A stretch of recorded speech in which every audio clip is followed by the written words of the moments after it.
sobre fuentes. Entonces hoy, a continuación vamos a seguir con un tema ya un poco más, llamémoslo así, de gestión de cómo funcionan los CSS. Básicamente cuando nosotros empezamos a tratar con los CSS, siempre podemos verlo como contenedores. Es como si estuviéramos haciendo un arrume de cajas y estuviéramos organizando toda la información en cajas, ¿cierto? Se puede ver y percibir sobre todo con el uso de divs, pero en general cada elemento o pues todo elemento HTML, elemento, cuando hablamos de elemento hablamos de un P, un li, una lista ordenada, un botón, cualquier cosa es un elemento. Y todos estos elementos tienen un comportamiento muy similar a caja. ¿Qué tiene o cómo se menciona o cómo se relaciona este concepto de caja?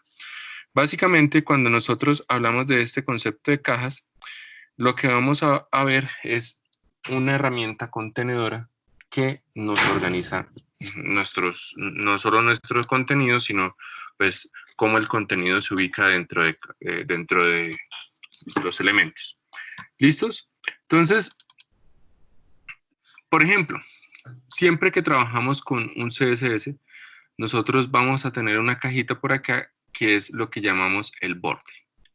¿Qué es el borde? El borde es el límite o el, llamémoslo así, el, el elemento contenedor donde todo se agrupa o se contiene.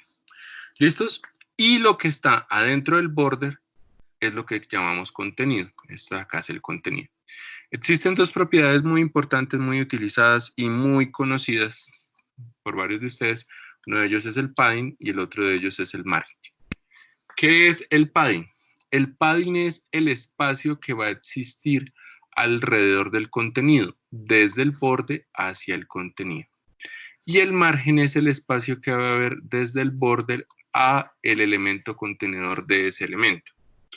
¿Por qué pasa esto? Porque al fin y al cabo todo elemento está contenido dentro de otro, a excepción de la etiqueta HTML, que es la máxima contenedora, pero si lo vemos de esta forma, un body está contenido dentro de un HTML, un P está contenido dentro de un body, un div puede estar contenido dentro de un body, yo puedo anidar un P dentro de un body que está dentro de otro body, que al fin y al cabo está dentro de otro elemento. Dicho de otra forma, todo elemento contenedor, a excepción del HTML, digámoslo así, desde la etiqueta body hacia abajo, está contenido dentro de otro. Y cada uno de ellos podrá aplicar o tener como tal este elemento border, que es el borde delimitador de su contenido. Entonces nosotros cuando tenemos ese borde o un límite, llamémoslo así, nosotros podremos organizar o gestionar ese elemento de una forma mucho más organizada. ¿Para qué nos sirve eso? Por ejemplo, yo puedo tener margen o padding para separar. Cuando el margen es positivo, separa o hace que el borde se contraiga más, o sea, que el margen que existe de los elementos sea superior. Eso quiere decir que el elemento que contiene a esa caja va a hacer que sea más espaciado y haya un espacio acá. ¿Puedo tener un margen negativo? ¿Alguien me quisiera decir si puedo y para qué usaría? Bueno, ahí le estoy diciendo por qué. En realidad sí puedo tener un borde, un margin o un padding negativo. ¿Para qué yo tendría un margin negativo o un padding negativo? Para acomodar cierto contenido, podría ser. Acomodarlo, ¿cómo así? Acomodarlo por fuera de la pantalla, diría yo, o sea, como del navegador. Del navegador. Más que del navegador, del mismo borde. ¿Para qué sirve un padding negativo? No, el padding sí no. Conozco el margin, el padding sí no lo he usado. Pero ¿para qué sirve el margin negativo? Pues yo lo he usado es para poder acomodar, digamos que a veces se generan ciertos márgenes ya predeterminados y necesito subir un poquito el contenido para que no quede un espacio ahí como muerto. Entonces sí lo usas para eso, como para subirlo un poquitico más de donde aparece. Sí, eso es el margen. Entonces es lo que hace es que el elemento borde pueda estar mucho más arribita. Entonces un borde negativo lo que hace es que va a estar prácticamente por fuera de su caja contenedora. ¿Para qué sirve el padding? No en general el padding negativo, sino ¿para qué sirve el padding? Como para... No sé, no sé cómo decirlo. Es Es como para definir el espacio entre el borde y el contenido. Listo. El espacio alrededor del contenido. Pero en el espacio entre el borde y el contenido. Si yo tengo un padding negativo, ¿qué estoy diciendo? Está sacando el contenido del... Es eso, cuando yo quiero que mi contenido desborde el borde, llamémoslo así. ¿Listos? Entonces, si yo necesito de alguna forma que el contenido pueda estar, por ejemplo, por fuera del contenedor, por ejemplo, supongamos que esto es un div y adentro tengo un contenido, si yo le digo padding negativo, lo que estoy diciendo es usted va a estar por fuera de ese elemento. ¿Para qué me sirve? De pronto es más decorativo para poder hacer que algo se vea más grande de lo que lo contiene. Y en general sería eso, o sea, lo que estoy haciendo cuando tengo un padding negativo es que el contenido va a estar por fuera de su borde. Si esto era un div, él va a estar por fuera de su div. ¿Listos? Sí, señor. Bueno. ¿Listos? Entonces, cuando nosotros tenemos un contenido que está por fuera, o llamémoslo, está... supera su límite, o sea, su borde es superado, es lo que conocemos como un desbordamiento, o sea, un desbordamiento de la propiedad como tal del border. ¿Listos?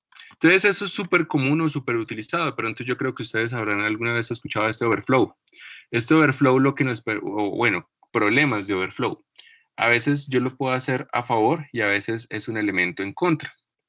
Entonces, cuando yo tengo, por ejemplo, un overflow, ¿qué estoy diciendo? O sea, que tengo un desbordamiento de un elemento que estoy diciendo.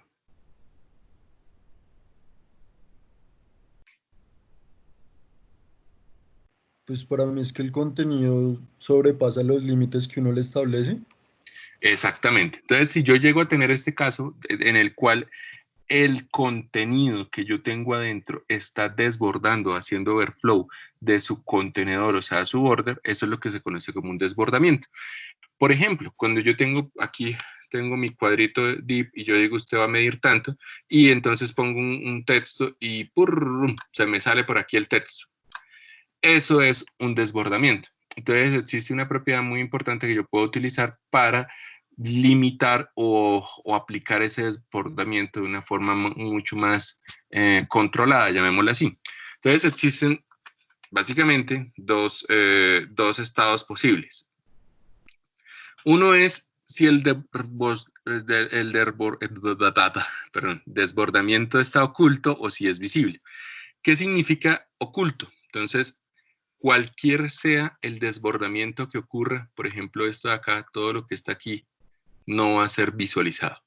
Y un desbordamiento visible hace que cualquier contenido que se escriba, pues, aunque sobrepase su borde, pueda ser visualizado y se pueda mostrar, aunque sea fuera de su caja. Por defecto, ese es el comportamiento que pueden encontrar, que es que todo elemento esté desbordado y si se desborda, muestra el contenido aun cuando supere su borde. En general, el contenido puede ser ocultado o desbordado dependiendo de una etiqueta que podemos utilizar, que es, perdón, una etiqueta, no, una propiedad que podemos utilizar, que es el overflow. ¿Listos? ¿Alguna duda respecto a esto? ¿O todo No, claro? señor. Listos. También cuando empezamos a trabajar con todo esto tenemos tipos de cajas. ¿Qué son las cajas o tipos de, llamémoslo así, los tipos de cajas que son los displays? ¿Qué entienden o qué podrían conocer o identificar por tipos de displays? ¿Qué les suena? ¿Qué han visto ustedes?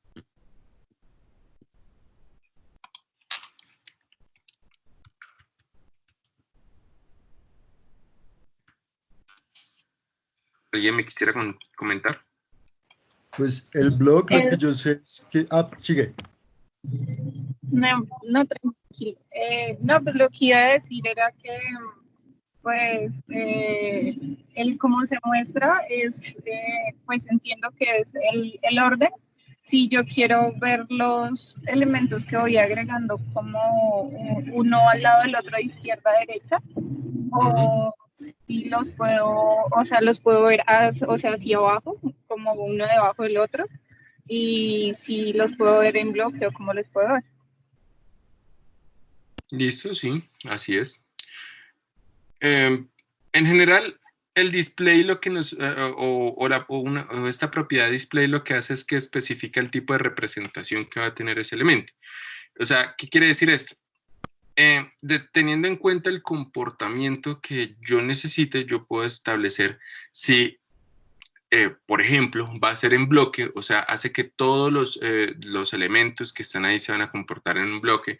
Un inline lo que hace es que renderiza en línea un elemento después del otro, y inline block lo que hace literalmente es la combinación de los dos, y es, tengo todos los elementos, por ejemplo, como un texto que van en línea, pero están totalmente en bloque.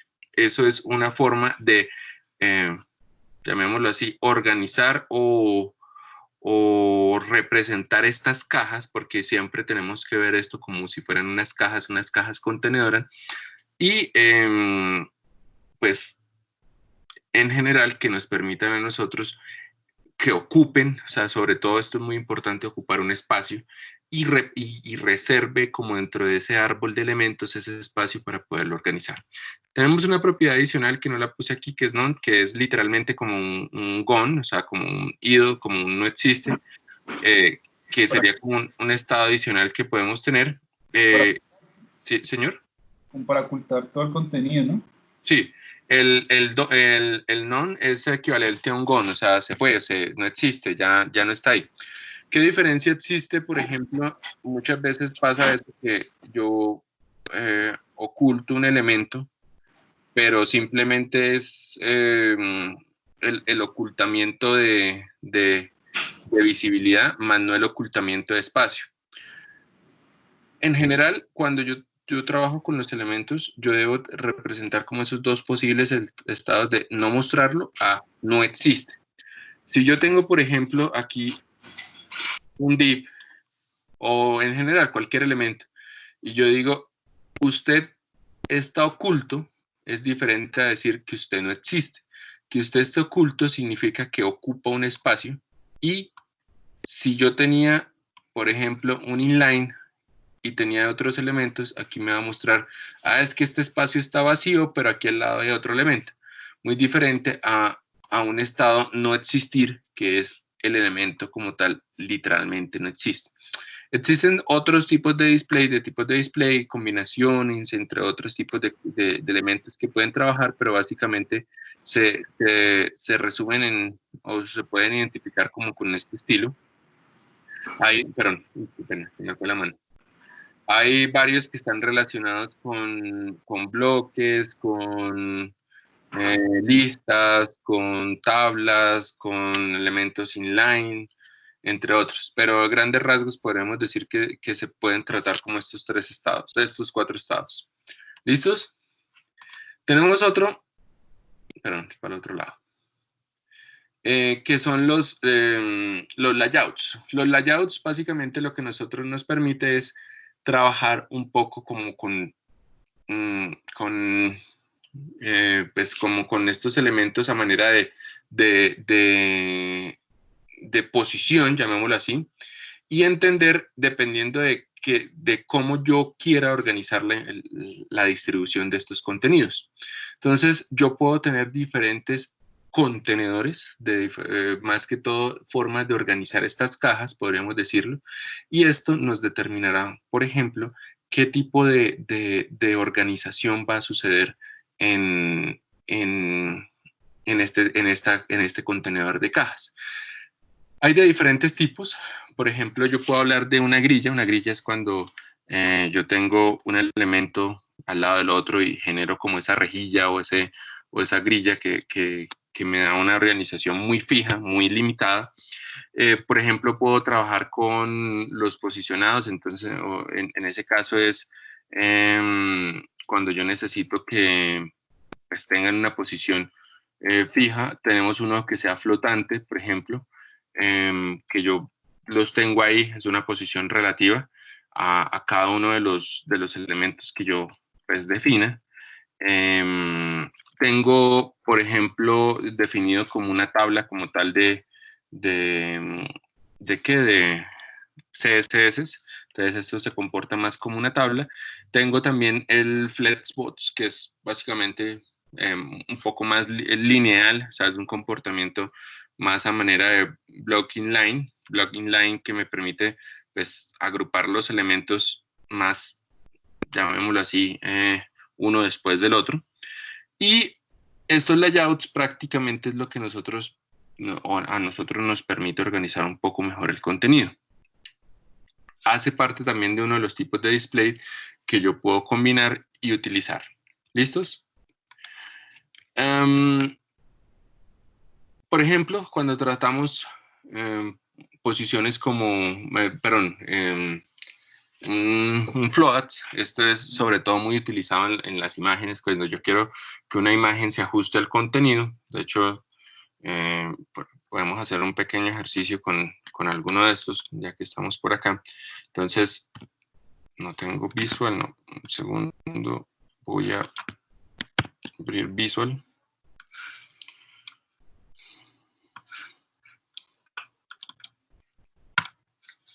Entonces, supongamos que creo por acá un archivo nuevo y lo voy a guardar.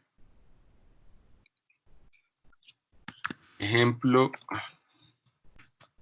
un segundo, es que tengo un dedo que me machuqué y no lo puedo echar bien. Ejemplo HTML. ¿Listos? Entonces, voy a crear mi HTML, ejemplo sencillo. Por acá tenemos una imagen. Y, una imagen, un título. Y ponemos ejemplo de, llamémoslo así, layouts. ¿Listos? Entonces, nosotros en general podemos utilizar diferentes tipos de layouts, de propiedades, como por ejemplo el flotante, el Flexbox, entre otros. Entonces, por ejemplo, si nosotros decimos, queremos posicionar este que se usa mucho con texto, entonces aquí vamos a hacer un ejemplo sencillo. Voy a crear un párrafo que me permita a mí poner un texto alineado con un contenido. Entonces podemos poner, busquemos un texto largo. Perdón, miedo.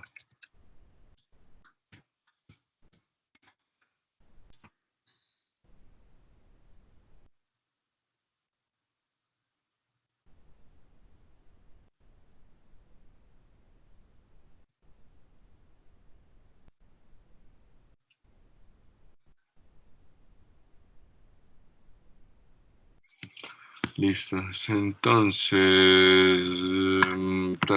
miremos a ver, cojamos y copiemos, por ejemplo, este texto que se nota que es largo. Aquí, a ver. Entonces, suponiendo, yo tengo estos párrafos, aquí, párrafo 1,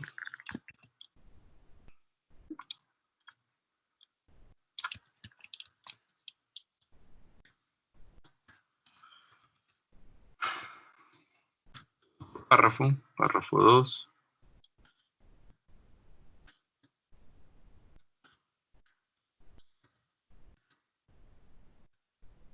y un párrafo 3.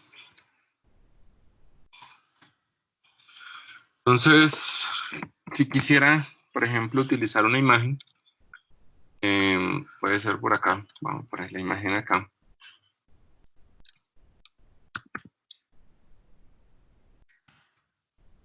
Imagen. Entonces, va a utilizar el ejemplo de la clase anterior. Yo tenía una imagen. Busquemos una imagen un momento acá. Entonces, si yo quisiera coger una de las imágenes que tengo aquí, miremos esta imagen, copiar el link de la imagen,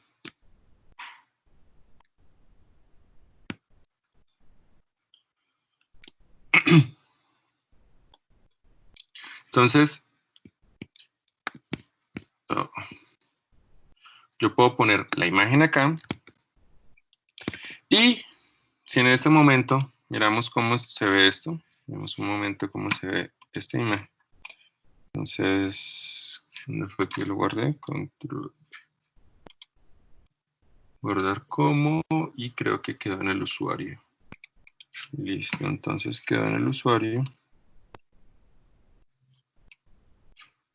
Quedó en el usuario acá. Y acá está ejemplo. ¿Listos? Entonces, en este momento se ve así. ¿Qué tipo de, por ejemplo, alineaciones yo puedo utilizar o layouts que me puedan contener de una mejor forma esta imagen? Entonces yo me voy por acá y agrego, lo podemos hacer en el CSS o directamente aquí, la propiedad de estilo. Y, por ejemplo, podemos utilizar un float para indicar el tipo de alineación. Entonces, por ejemplo, podemos decir, quiero que se alinee a la derecha. Entonces, si yo hago esta alineación a la derecha, ahora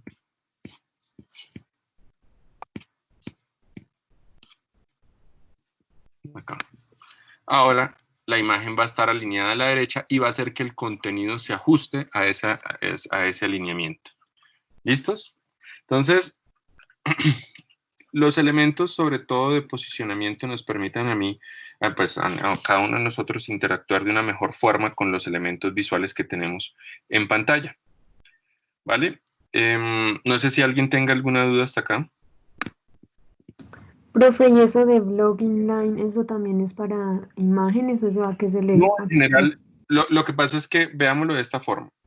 Cuando yo tengo este componente de aquí, este componente de acá, esto de aquí, esta propiedad, ¿a qué se la estoy aplicando? Generalmente esas propiedades yo se las aplico es a una imagen. Si yo quisiera, por ejemplo, utilizar el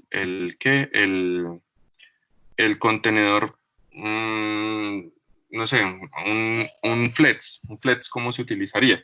El flex generalmente se utilizaría en alinear 3 párrafos uno al lado del otro. Entonces, ¿qué podría hacer yo? Yo podría llegar y definir acá un div en el cual yo pudiese pintar el P, no sé si se ve aquí, o sea, yo podría pintar 3 P seguidos y alinearlos con un flex. ¿Qué haría con un flex? Que quedaría un elemento al lado del otro. Cuando yo tuviera un elemento al lado del otro, con eso yo podría agruparlos de una forma. De pronto, o sea, lo que quiero decir es que esto no tiene tanto que ver con solo imágenes, sino que eso en general tiene sentido con cualquier tipo de elemento visual que yo necesite. Yo podría tener una imagen y una foto, pero una imagen y un párrafo y al lado un, qué sé yo, un botón. Si yo hago que los 3 elementos estén alineados con un flexbox, yo puedo hacer que pues queden totalmente uno al lado del otro. No sé si alguien tenga algún... perdón. ¿Y el flexbox se le pone a cada etiqueta? Entonces, por ejemplo, yo puedo aquí poner un div, ¿cierto? Entonces yo pongo este div acá y ¿qué puedo hacer yo? Yo puedo llegar y decir, oiga, ejemplo, pues este elemento de acá, este de aquí, puedo tenerle una propiedad que es aquí, o sea, ejemplo, este style, le digo display, y entonces le digo flex. Yo le digo esto, ¿qué va a pasar? Quitemos esta imagen para que se vean. Que fue mala idea poner texto tan largo.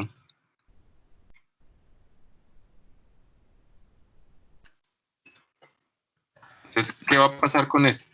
Que lo que ahora yo voy a tener son 3 párrafos uno al lado del otro. ¿Sí?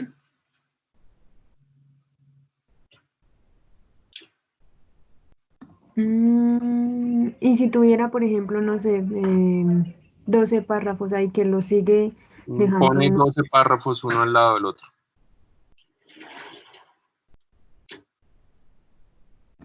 Listo, profe. Entonces, lo que quiero que vean es que ustedes tienen que pues, ver todo esto como si fueran cajas. Esto al fin y al cabo, ¿qué son cajas? Cajas que que yo puedo organizar acorde a mis necesidades. Entonces, cada uno de los elementos visuales que podemos tener nosotros va a ser una caja. El orden que yo quiera darle o cómo quiera organizarlo, pues va a depender totalmente de mí. ¿Listos? Sí, señor. Listo. ¿Alguna duda más?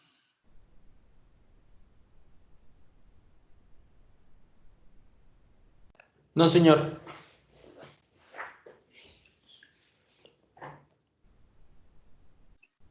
No, señor. Pero un segundito. ¿No? ¿Sí? Ah, sí. Listo. Qué pena. Entonces, volvamos por acá a nuestra presentación. Entonces, estos son tipos de alineamiento. Hay otro tema que es el posicionamiento. ¿De qué trata el posicionamiento? Yo, generalmente, cuando necesito posicionar un elemento respecto a otro, o cuando necesito que un elemento esté contenido dentro de otro, generalmente yo puedo alinear ese o adaptar ese posicionamiento según mis necesidades. Entonces, si yo digo, tengo este elemento y quiero que esté puesto en un lugar diferente, o quiero que arranque su posición en un lugar diferente, pues yo lo puedo hacer en cualquier momento, ¿vale? Entonces, ¿cómo puedo hacer yo eso? Muy sencillo, existen diferentes tipos de posicionamientos. Está, por ejemplo, el posicionamiento estático, que es un posicionamiento que siempre va a ocupar ese lugar, un posicionamiento relativo, que dependerá de los elementos y dónde se encuentren. También habrá un posicionamiento absoluto, que es dado de un punto de origen donde se ubica, o un posicionamiento fijo, que es una coordenada exacta en un sitio exacto. ¿Listos? Entonces, por ejemplo, que hay diferencia entre el estático y el fijo. El estático dependerá de su contenido, pero fijo, en parte va a seguir siendo casi relativo a donde se encuentre y va a quedar ahí quieto, y sin importar qué yo haga, él va a tener o sea, va a ir junto con todo ese bloque de elementos que se tenga.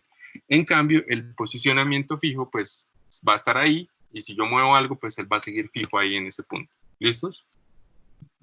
Entonces, por ejemplo, si yo tengo 3 bloques, esto lo podemos ver de cierta forma como un código acá. Si quieren podemos aplicarlo sobre esto. Entonces, supongan por un momento que ustedes tienen HTML otra vez, que tiene tres párrafos. Entonces, si en este momento quitáramos list block flex, ¿qué pasará? Entonces, él va a hacer que los párrafos queden uno encima del otro. Así quedarían. Entonces, por un momento, nosotros podemos decir, listo, yo voy a tener un posicionamiento, que ese posicionamiento puede ser total y absolutamente fijo, como en este caso. O sea, los elementos son fijos y no tienen, o sea, no tienen este es un posicionamiento por defecto y no tienen ninguna propiedad de posicionamiento relacionada. Supongan por un momento, entonces, que yo quiero, en este caso estos tienen, el P tienen unas cualidades que es el background y unos padding. Entonces vamos a hacer eso. Entonces podemos hacer un CSS.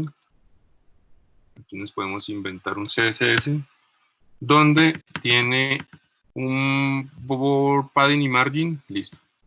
Pues tiene todo P tiene un padding. Primero guardemos para que me entienda que esto es un CSS. Entonces, estilo.css. Entonces le digo, todo P tiene, por ejemplo, un padding, y que era de 10 píxeles, y un margin que también era de 10 píxeles, ¿cierto? Y tenía un color, un color de border, que en ese caso 3 píxeles, podemos hacerlo un poquito más pequeño, dejémoslo de 2 por ahí. Sólido, y es un color, a ver qué color podemos utilizar. Me gusta más este green porque ese azul está muy feo. ¿Listos? Entonces este es mi P. Vamos acá, decimos que vamos a agregar este estilo. Entonces, perdón, miedo. Ok, Qué pena. Entonces lo que hacemos es agregar nuestro estilo. ¿Qué hacemos aquí? Hacemos el link a los CSS y ponemos que este es estilo. Vamos por acá, revisamos. Esto es lo que tenemos, ¿cierto? Ya que estamos acá, retomando un poco el tema, ¿qué es lo del, por ejemplo, qué es esto del padding? Si yo tengo, qué sé yo, 100 o 20 de padding negativo, ¿qué va a pasar? Miremos aquí y aquí se va a ver que todavía no ha llegado ya, pues 50. No me va a dejar que se desborde porque no le apliqué el desborde. Pero bueno, siguiendo con este ejemplo, yo tengo esta imagen, tiene 10 de espacio y lo que hice fue que desde el borde acá tiene 10 de espacio en todos los lugares, arriba, izquierda, abajo y a la derecha. Y adicionalmente siempre hay 10 de espacio de margen. Entre este y este al menos debería haber 10 píxeles de espacio de margen. ¿Listos?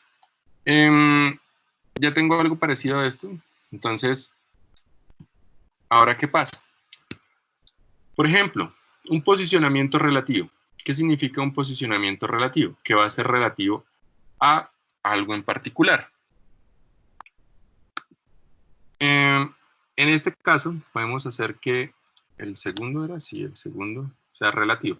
Entonces podemos aquí aplicar un estilo, que es en este caso la posición, pues le podemos decir que la posición es relativa. ¿Qué significa que la posición es relativa? Pues tan solo decir que la posición es relativa no basta, no va a cambiar en nada, sino que adicionalmente va a necesitar pues, indicar algunas otras propiedades. Y es qué tan relativo es. Entonces yo puedo decir, va a ser relativo arriba, entonces va a decir que va a ser, qué sé yo, 30 píxeles, que era lo que decía ahí, y 30 píxeles de left, y left otros 30 píxeles. ¿Cierto? Entonces, ¿qué es lo que estoy diciendo ahí? Usted ahora, su posicionamiento no es aquí, en esta posición que idealmente le pertenecía, sino que arriba, desde arriba, va a desplazarse 30 píxeles y desde la izquierda se va a desplazar otros 30 píxeles. ¿Listos? Yo puedo aplicarlo para otras propiedades y, por ejemplo, yo podría hacer un right, que el posicionamiento sea relativo a right, entonces lo que va a hacer es que se va a venir para este lado y ahora me sale allá metido. ¿Listos? Entonces ese es un tipo de posicionamiento y la posición va a depender del elemento ahí contenedor en ese momento. Si yo solamente pongo este relativo, pues él no cambia en nada, no influye en nada. ¿Listos? Tenemos otro tipo de posicionamiento que es el posicionamiento absoluto. ¿Qué significa el posicionamiento absoluto? O sea, es respecto o hace relación a la posición exacta donde se encuentra el elemento. Entonces, teniendo estos mismos, 30 y 30, si yo no uso relativo, sino que uso absoluto, ¿qué va a pasar? En realidad, si ustedes se dan cuenta, bueno, un segundito, aquí. Miren, donde se encuentra. Es el segundo elemento. Si yo le digo no es relativo sino absoluta, yo le estoy diciendo es desde su elemento contenedor. ¿Quién es su elemento contenedor? Este div va a obtener una posición absoluta. O sea, desde el punto 00, que es este de acá, pues no se alcanza a ver mucho porque se me mueve el mouse, pero desde aquí, él va a decir, listo, muévase 30 píxeles hacia la derecha y muévase 30 píxeles hacia abajo. Y ahí lo va a posicionar. Este elemento, al ya dejar de ser absoluto, perdón, de estar aquí y ya ser una posición absoluta, no tiene en cuenta este de aquí para poder ubicar a este elemento. Entonces dice, no, yo me ubico es por los que son en este momento seguidos. Entonces este margen que tengo entre el tercer elemento, ahora solo se le aplica el segundo y ese queda por ahí a la deriva. Si yo le aplicara esto mismo a todos los elementos, pues haría que todo estuviera desplazado solamente 30 hacia la derecha. Pero, por ejemplo, se lo va a aplicar al primero y al segundo. ¿Qué va a pasar acá? Que ahora esto de aquí sí pueden tener un elemento encima del otro. Y el único elemento que tendría un posicionamiento, llamémoslo así, un posicionamiento estático, es este elemento de acá, porque es donde él pertenece y donde debería estar. ¿Listos? Y los otros empiezan siempre en esta posición. Cuando yo pongo una posición relativa, cuando yo pongo una posición absoluta, pues, o bueno, también relativa, cualquiera de los dos, va a depender de los elementos y yo podría hacer que un elemento esté encima del otro. En el caso del relativo, pues va a ser relativo al elemento, a la posición donde debería estar, y en el caso de absoluto es a su contenedor. ¿Listos? ¿Alguna duda respecto a esto?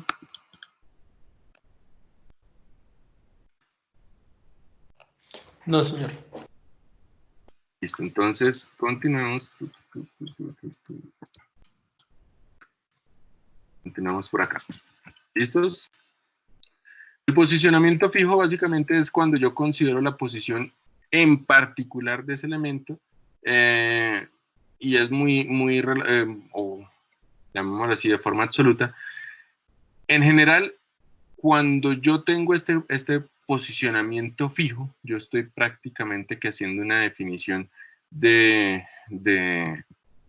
el padre. O sea, yo cuando tengo un posicionamiento absoluto, yo lo estoy relacionando a partir del padre, y si yo defino ese posicionamiento absoluto, pues lo que estoy diciendo es tenga una posición fija sin importar cuál sea su condición. Entonces, su posicionamiento que haya sido, pues, o sea, ajustado a cómo se comportaría el elemento. Entonces, si yo tengo aquí un absoluto,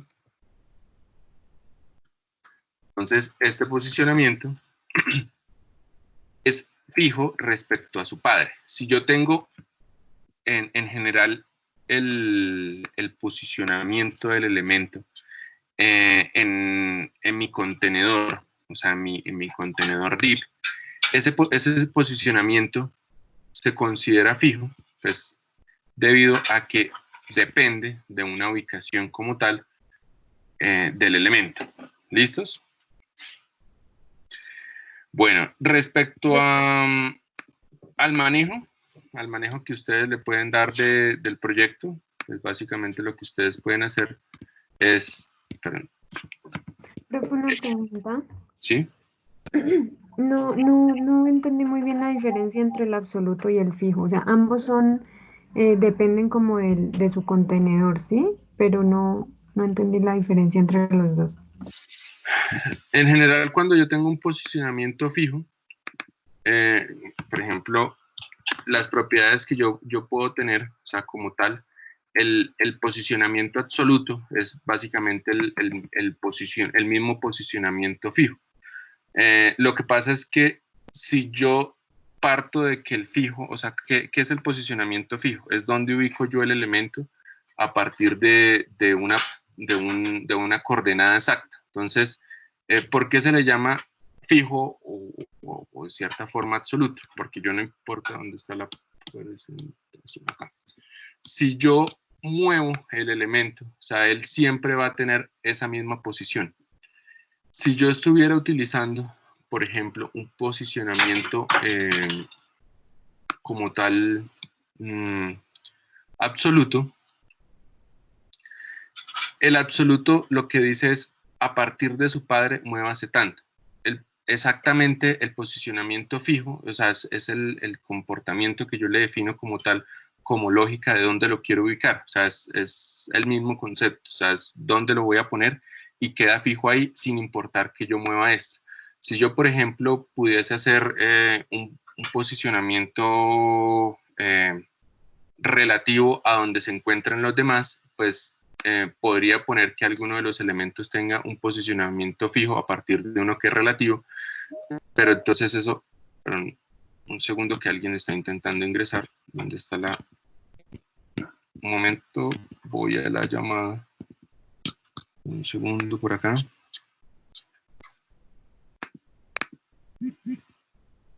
Listo. ¿Qué? Ah, bueno, el posicionamiento. Entonces, el posicionamiento, pues, me permite a mí saber perdón, un segundito. Listo, ya. Si el elemento está o no dentro de un elemento, si el elemento está contenido o no. O sea, cuando yo hablo de posicionamiento fijo, pues es el concepto como tal, porque al fin y al cabo es la propiedad absoluta. Lo que pasa es que el posicionamiento fijo, yo lo entiendo es para hacer relación a dónde se encontraría el elemento en un plano cartesiano. Lo que pasa es que hay que tener en cuenta que es sobre su padre. ¿Listos? No sé si lo aclaré o no.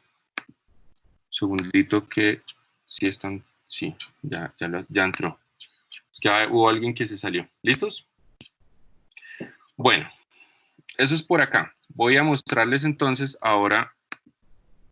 Bueno, la última cosa, una sugerencia de cómo debería uno organizar el contenido. Entonces tenemos un index HTML donde deberíamos poner todo. Podemos tener una carpeta imágenes donde ponemos las imágenes, una carpeta estilos donde ponemos los estilos y una carpeta script donde ponemos los JavaScript. Eso es básicamente lo que deberíamos tener cuando hacemos una página web. Entonces, si nosotros nos vamos por acá, segundo por aquí, idealmente deberíamos construir una carpeta donde vamos agregando cada uno de los elementos que necesitamos. ¿Listos? Entonces, ese era como un breve repaso. Realmente no era mucho el repaso. De hecho, si algo, creo que yo les puedo más bien dejar un poco de documentación. Ahora sí, vamos a entrar en un tema que este sí es como un poco más, llamémoslo así, a nivel técnico, de lo que es el manejo de JavaScript y todo lo que involucra TypeScript. ¿Listos? Entonces, vamos a ver hoy un poco cómo es o qué es JavaScript. Vamos a ver algunos ejemplos, cómo funcionan las clases, cómo funcionan las variables, qué es JavaScript, y vamos a ver un poco de TypeScript. Lo vamos a ver relativamente básico. Vamos a hacer un repaso, como les menciono, a nivel de conocimiento general. Y más adelante, cuando volvamos otra vez a ver HTML, lo abarcaremos en el HTML, pero en web, y cuando veamos Node.js, lo vamos a abarcar desde Node.js. ¿Listos? Entonces, vamos a empezar hablando de qué es o qué tipo de lenguaje es JavaScript. JavaScript es un lenguaje de tipo dinámico o de scripting o no fuertemente tipado, o como le queramos decir. ¿Qué significa esto? Existen dos opciones posibles. Uno es los lenguajes estáticos muy comunes, Java, C, C++, C#, en general varios de estos lenguajes. ¿Qué significa eso? Que todas sus variables tienen un tipo de dato, que su declaración explícita del tipo de dato se da en el momento de la declaración de la base de la variable. Yo digo aquí string name, estoy diciendo que la variable name es de tipo string. Si pongo edad, es de tipo entero. En el caso de la declaración en un lenguaje dinámico, el tipo name, pues no tiene un tipo de datos realmente. Solamente le puedo decir let, var, const, lo que sea. Pues haz el tipo de comportamiento que va a tener la variable, más no el tipo de dato que va a tener la variable. ¿Por qué pasa esto? Porque el tipo de dato está desasociado a la variable, más no al valor de la variable, más no a la variable. En este caso es fuertemente tipado, existen muchos tipos de datos, existe un tipo de dato para cada una de las cosas que necesito, y en el caso de los dinámicos es débilmente tipado, existen solo 3 tipos de datos. Si es una variable, si es una constante o si no estoy aún seguro. ¿Listos? La verificación de los tipos de datos en lenguajes estáticos ocurre en tiempo de compilación. ¿Qué quiere decir eso? Que si yo tengo un cast que no se puede hacer, pues él me dice de una vez, oiga, esto no se puede hacer. Y es antes de generar el compilador. En este caso es en ejecución. ¿Por qué pasa eso? Pues resulta y pasa que en los lenguajes estáticos, como su nombre lo dice, es estático. Si yo genero un código, él genera un ejecutable a partir del código fuente y el compilador y es totalmente estático. Los lenguajes interpretados o es de scripting o también de libreto, llamémoslo así, de lectura de libreto, es eso. ¿Qué es un script? Leer un libreto. Yo cojo y empiezo a leer línea por línea. Si el final era muy malo y se daña el final, pues ¿qué pasa? Pues lo único que se dañó fue el final, pero yo pude ejecutar todo lo demás. ¿Por qué puede pasar eso? Porque, por ejemplo, el final era, no sé, enviar un mensaje al usuario diciéndole, lo sentimos, no, felicidades, lo hizo muy bien. Y falló ahí. Todo lo demás lo hizo, pero el enviar el mensaje no funcionó. Entonces, en ese caso, se entiende que él funcionó. En el caso de acá, si es estático, oiga, tiene un error en la última línea de código, no le compilo hasta que me solucione ese error. ¿Listos? En el caso de lenguajes dinámicos, tenemos JavaScript, PHP, Python, Ruby, Dart, como lenguajes dinámicos no fuertemente tipados, que son totalmente de scripting, o sea que él va a ser interpretado en cada una de las instrucciones en el paso a paso. ¿Listos? Bueno, en el caso de JavaScript, ¿cómo podemos utilizar esto? ¿O cómo podemos trabajar nosotros? La forma más fácil que siempre podemos utilizar es en el navegador. Nosotros podemos coger un navegador, por aquí tenemos un navegador y usar, en este caso, aquí, las opciones del desarrollador. Esto cada rato lo mueven. Y me sale esta consola de acá. ¿Listos?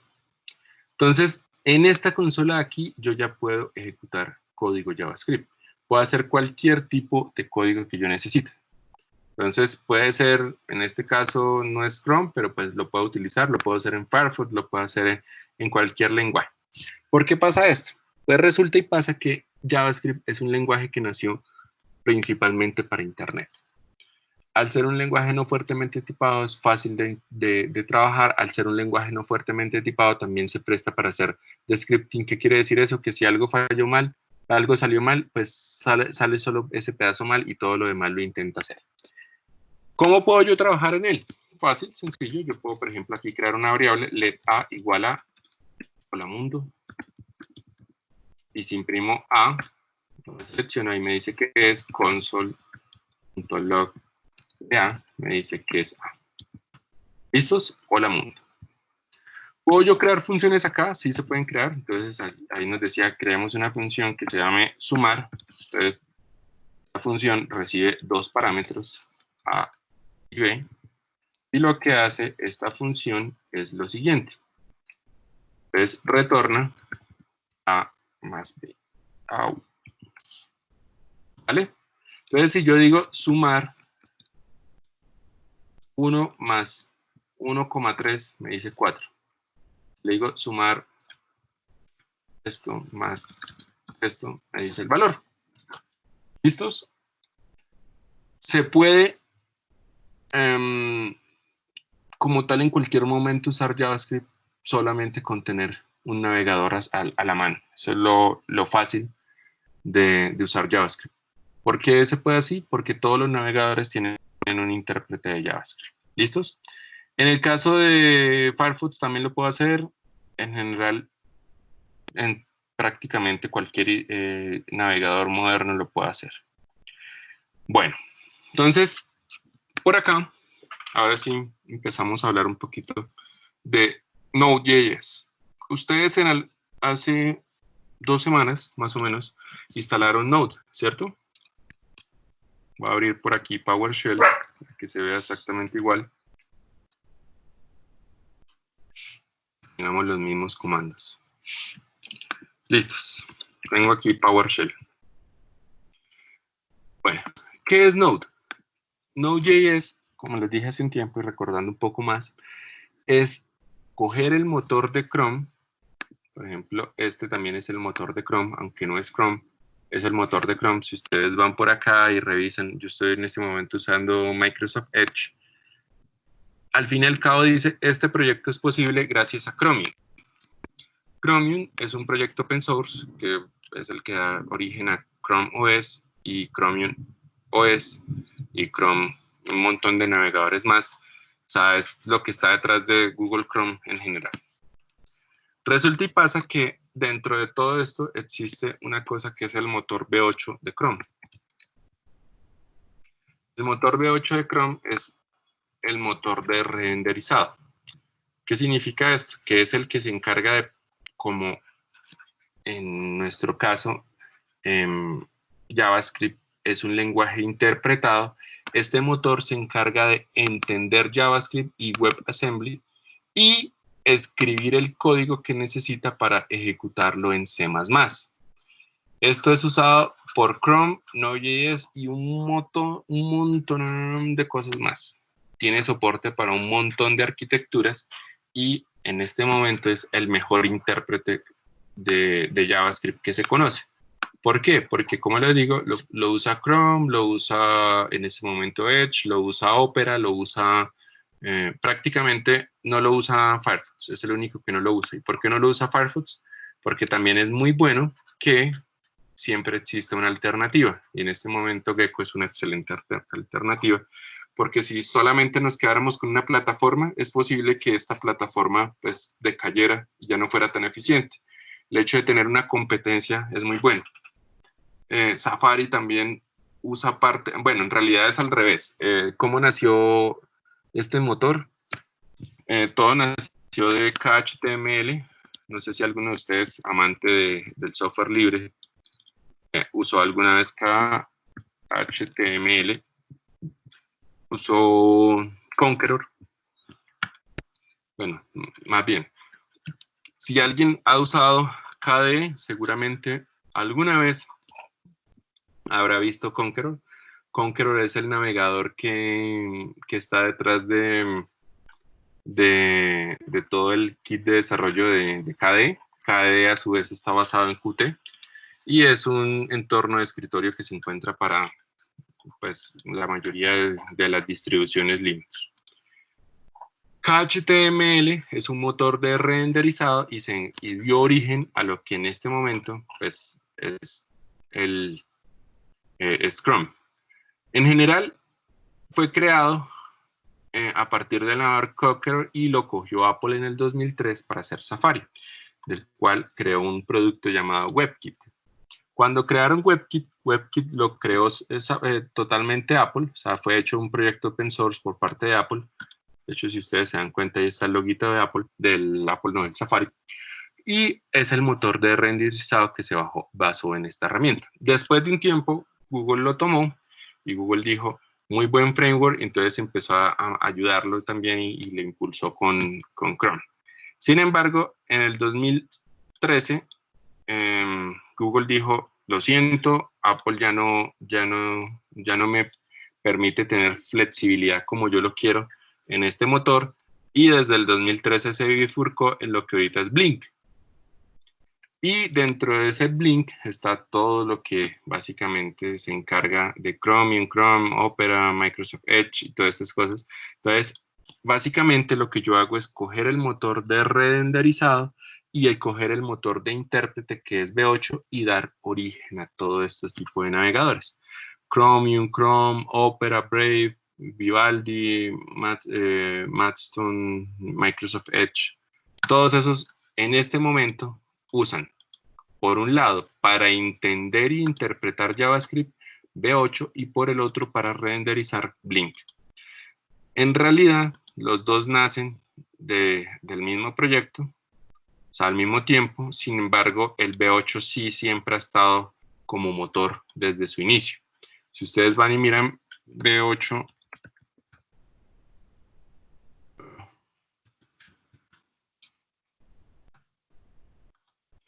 el motor de V8 nace, no lo dice, pero nace para, creo que fue en el 2005, si no estoy mal, para aportar un motor mucho más poderoso al que en ese momento se tenía. En general ha sido la evolución de muchos proyectos open source y ha dado origen a lo que ahorita en este momento son casi todos los navegadores. ¿Listos? Entonces, Node es eso. Es coger ese pedacito de aquí que yo tengo acá, en esta consola, y poder utilizarla en cualquier momento. Perdón, me equivoqué. Aquí en cualquier momento poder utilizar esa consola. Entonces, en el momento en el que yo abro Node, por aquí voy a abrir Node, escribo Node, solamente Node en pantalla, es exactamente lo mismo que yo tendría al haber hecho aquí, darle consola sobre el navegador. ¿Listos? Entonces, ¿qué puedo hacer yo? Por ejemplo, lo mismo que hicimos ahorita. Let A igual a un A hola mundo. Entonces, si le digo A, dice hola mundo, y yo puedo hacer funciones, sumar A, B.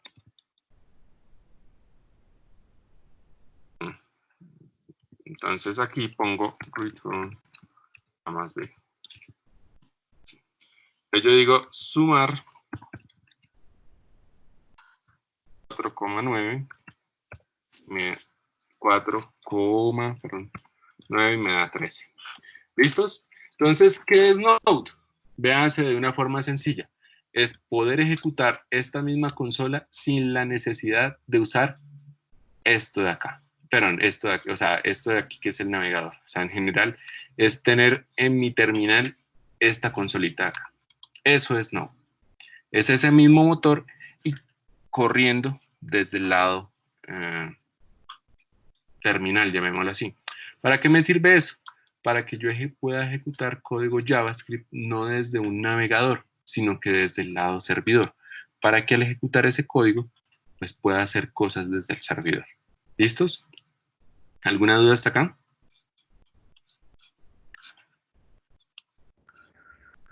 No, señor. Bueno, listos. Entonces, continuemos.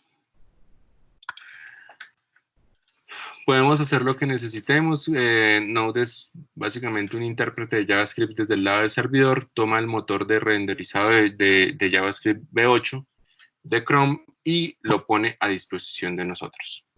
¿Listos? Puedo instalar paquetes en cualquier momento para Node. ¿Qué es un paquete? Resulta y pasa que, si vamos por acá, NPM es uno de los mayores gestores de paquetes. ¿Qué se puede entender por un paquete? Paquete es una librería, un código que ya hizo alguien y que me permite a mí, pues, no tener que hacer el código yo mismo. Existen paquetes para muchas cosas y nos pueden servir para, llamémoslo así, no hacer todo a pedal. Cuando yo necesite... Señor. Estas librerías es como para CSS Bootstrap, por ejemplo. ¿Para qué, perdón? Lo que es Bootstrap para CSS. No. No, bueno, sí. No, sí es una buena analogía. Sí, sí se entiende, sí es una buena analogía. Sí, se podría decir que es eso. O sea, es alguien desarrolló algo para que nosotros no tengamos que desarrollarlo.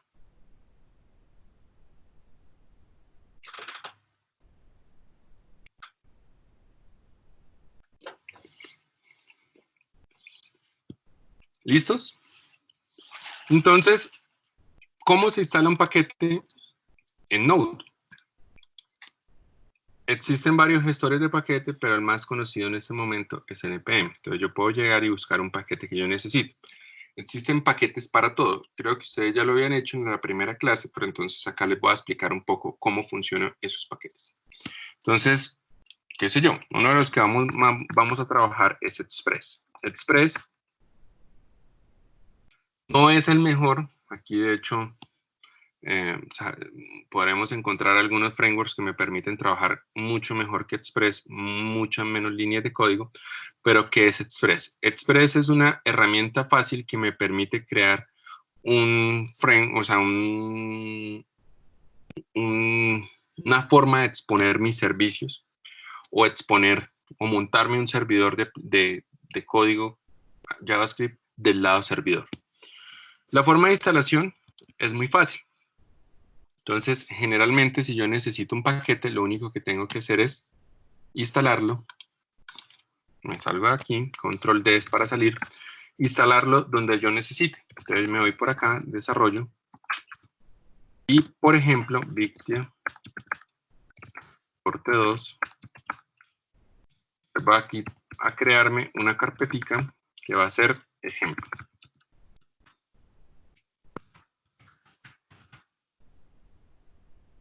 ¿Listos? Entonces, si yo en este momento necesitara de alguna forma instalar un paquete por acá, lo único que tengo que decir es npm install y el nombre del paquete. Hay algunas cosas a tener en cuenta. Ustedes cuando hacen npm tienen varias opciones. ¿Cuáles son estas opciones? Aquí están las opciones. Ustedes pueden, entre otras cosas, y más bien hago el help solo sobre install. Entre otras cosas, ustedes pueden instalar un alias, un paquete, una URL, un repositorio, lo que sea, y no me muestra las opciones. Ah, aquí sí está. Y hay algunas opciones, como por ejemplo, Save Prod, Save Dep, Save Optional y Save Exit y no Save. ¿Qué significan estas opciones? Entonces, si yo, por ejemplo, hago por acá un npm install, y de hecho ahí le falta otra opción que es -g para global, instalo Express. Si yo en este momento instalo Express, lo que va a decir es, listo, voy a agregar este paquete a su lista de paquetes que debe instalar y se lo voy a instalar. ¿Qué es lo que realmente representa instalar un paquete? Instalar un paquete no representa más que traer el código de esta librería. Entonces, si nosotros nos vamos por aquí, vamos a encontrar una carpeta que se llama Node Modules. En esta carpeta, ustedes van a encontrar como tal el paquete que acabaron de descargar. Si ustedes entran a esta librería, pero no a esta carpeta, se van a encontrar que existen un montón de librerías. ¿Por qué pasa eso? Yo solamente le dije instáleme Express. Entonces, si ustedes van por acá un momento, creo que es más fácil verlo acá, para irme por aquí al Visual Studio Code.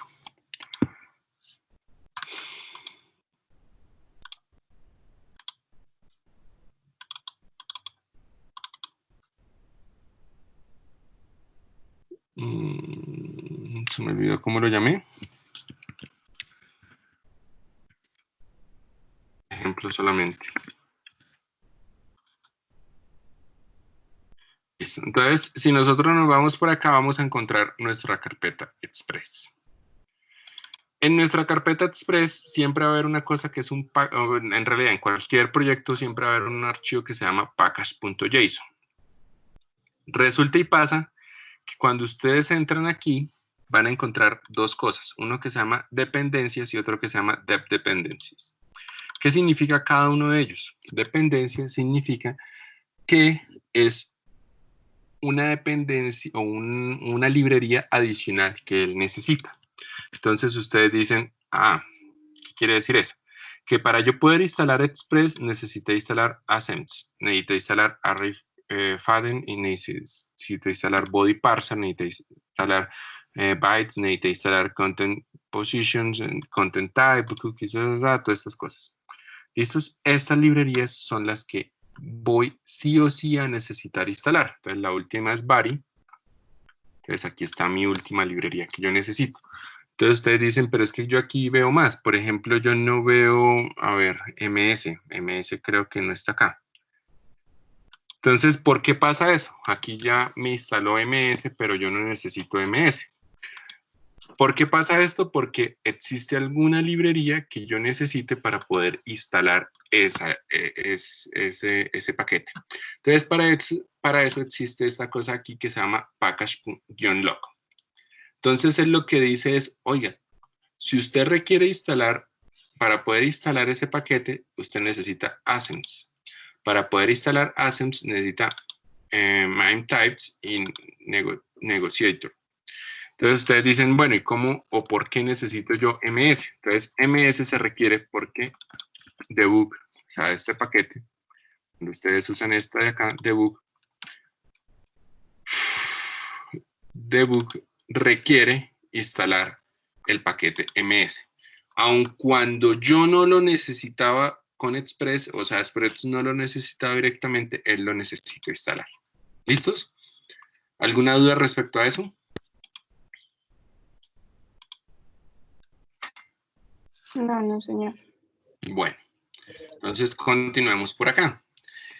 NPM es un gestor de paquetes. ¿Qué significa gestor de paquetes? Gestiona los paquetes. O sea, yo no necesito ir, buscar, descargarlo, saber cuál es la dependencia que me falta, qué es lo que necesito, sino que él se encarga de eso. Eso es NPM. ¿Qué recomendaciones podríamos tener aquí? Si ustedes quieren un excelente IDE muy bueno, súper completo, es Wormstrom. Es de Atlassian, lo pueden encontrar en esta URL. Perdón, un segundito con esto.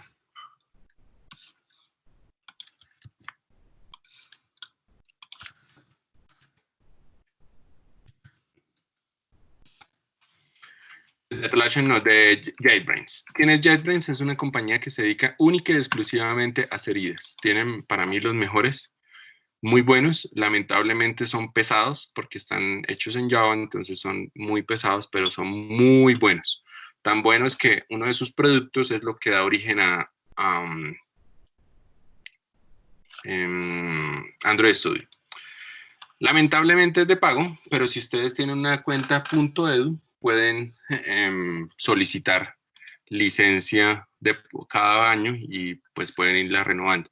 Tienen muchísimos productos más, de hecho ustedes aquí pueden encontrar todos los productos que tienen.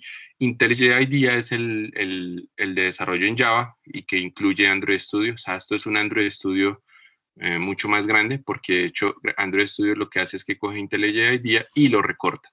Tiene, por ejemplo, para C, para este DataGrip es para manejo de bases de datos, tiene uno solo para Python. O sea, son IDEs hechos exclusivamente para una funcionalidad puntual y funcionan muy bien y son muy óptimos para desarrollar en eso.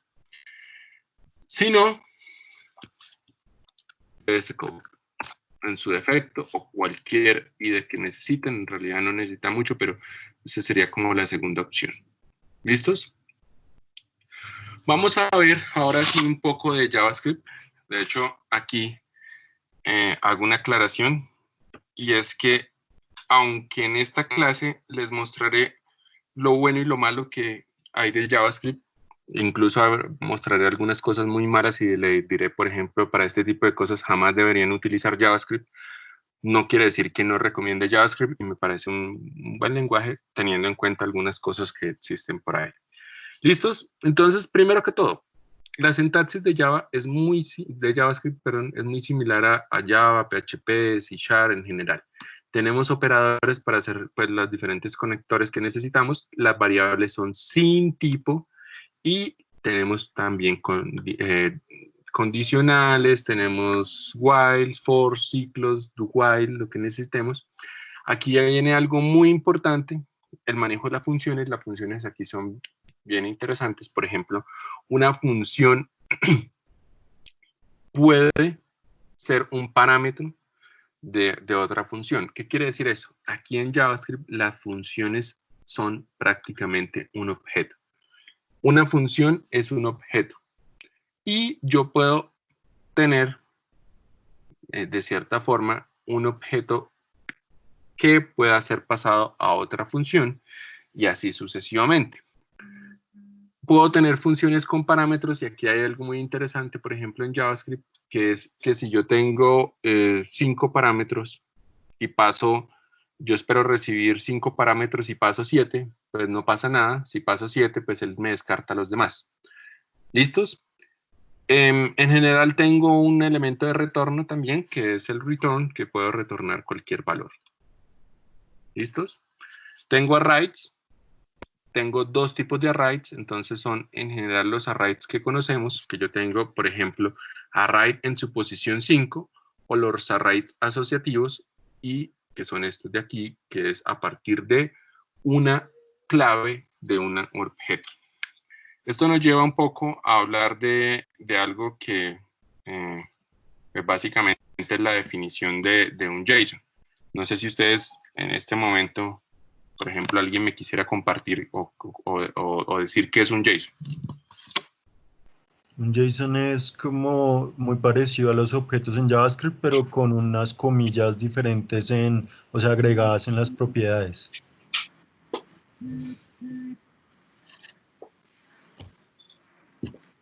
¿Cómo así muy parecidas? Porque se utilizan se utiliza la organización de los objetos, o sea, con propiedades y valores. ¿Alguien quisiera decirme qué significa JSON?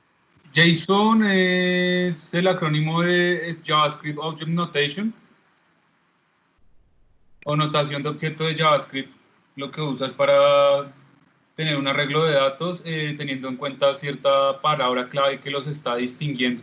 Entonces se comporta de la misma manera que un objeto, por decirlo así. Funciona mucho para bases de datos.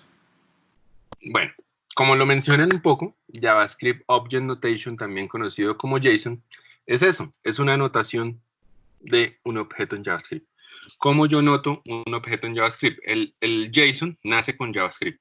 ¿Por qué? Porque es la forma como yo defino o creo un objeto en JavaScript. ¿Cómo se crea, por ejemplo, un objeto o cómo se almacena, por ejemplo, un objeto en Java? Entonces, en Java serializado. Idealmente yo puedo serializar el objeto o lo guardo como una instrucción de memoria. En el caso de JavaScript es totalmente representado por texto, no necesito serializarlo. Si yo también lo guardo en C++, es serializado. Generalmente la mayoría de las representaciones de los objetos en otros lenguajes son serializados. En el caso de JavaScript no son serializados y se guardan como un JSON. ¿Qué es un JSON? Como lo mencionan un poco, JSON es la definición de un objeto en JavaScript. ¿Qué significa eso? Tiene una estructura, ejemplo, .json, que es muy básica. Tengo un key y un value, perdón, no es coma, mi dedo, y un value. ¿Listos? Esta notación es todo lo que yo necesito saber de un JSON. ¿Por qué? Porque si yo tengo una clave, aquí la clave puede ser cualquier cosa, un 1, un hola, un cosa, un ID, y un valor puede ser cualquier otra cosa. ¿Y qué significa eso? Puede ser hasta un mismo objeto JSON. O sea, aunque decir objeto JSON es redundante, hasta un mismo JSON, hasta un mismo objeto que yo quiera representar. Entonces puedo aquí dentro representar nombre,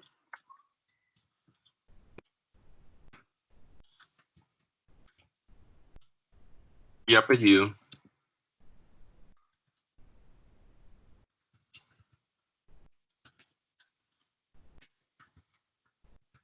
¿listos? Entonces, un JSON es la representación de un objeto físicamente en JavaScript. Eso es un JSON. Y cosa importante, clave-valor. Entonces, cuando nosotros decimos acá que los arrays existen de manera tradicional como los conocemos, que es a partir de una posición, o los arrays asociativos a partir de una clave, lo que quiero decir es que pues yo puedo, a partir del nombre de la clave, poder traer la información de ese arreglo. También tenemos objetos y tenemos clases. ¿Listos? ¿Alguna duda respecto a eso?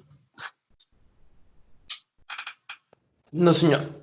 Profe, pues no sé si venga el caso, un array asociativo en JavaScript es lo mismo que un array bidimensional en Java.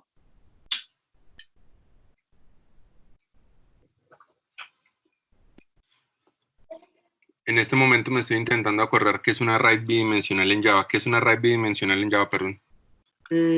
Digamos que no, que tiene como de referencia, como digamos que en la línea 5 del bloque 3, el objeto o lo que haya almacenado en esa parte del arreglo. O sea, que tiene como dos referencias para encontrar el... ¿Eso no es un mapa? Ah, es una matriz, ¿no? Sí, señor, sí. Pero un array bidimensional no es una matriz. Sí, es lo mismo, sí, señor. Es que, pues... No. O sea, yo puedo en JSON tener un objeto dentro de otro objeto y eso es una matriz. Pero entonces no es igual que los arrays asociativos del JavaScript, ¿no? No. Lo que yo estoy diciendo un array asociativo es que lo puedo consultar a partir del key. ¿Del qué? Del key y de la clave. Ah, listo, profe. O sea, cuando yo tengo aquí mi estructura llave valor, de hecho, debí llamarlo llave. O sea, toda la estructura de un JSON es esta, llave valor. Se separa por coma otro elemento, por coma otro elemento, y corchete significa objeto y corchetes angulares significa array. Eso es todo lo que yo necesito saber. Una matriz, ¿cómo yo la representaría acá? Sencillo.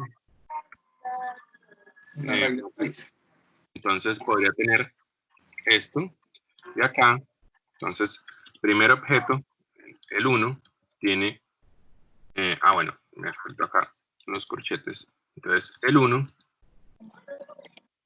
podría ser otro array, con todo lo que signifique. La posición 2 podría ser otro array, con todo lo que signifique. Es más, perdón. Entonces, el elemento 2 podría ser este. ¿Listos? Entonces, así podría yo representar una matriz. Listo, profe, gracias.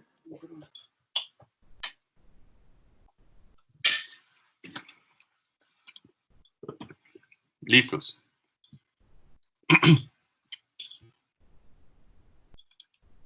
Bueno, entonces, empecemos hablando de las variables.